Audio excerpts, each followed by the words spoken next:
Are you a school that needs to save money on your electric bills and on your heating bills? As of the 1st of January 2024, the government has made zero VAT on any PV installs on schools. An extension was added to St Bricin's College over the summer of 2023, and within those 11 new classrooms we have both air conditioning and heating units.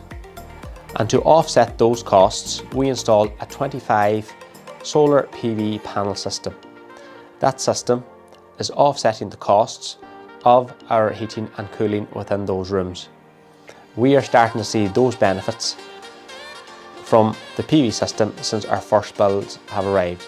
We have been very lucky that we've had the expertise of Micheál Smith and the Hybrid Energy Group in Cavan, and we are even more thrilled to be supporting a local business in the area.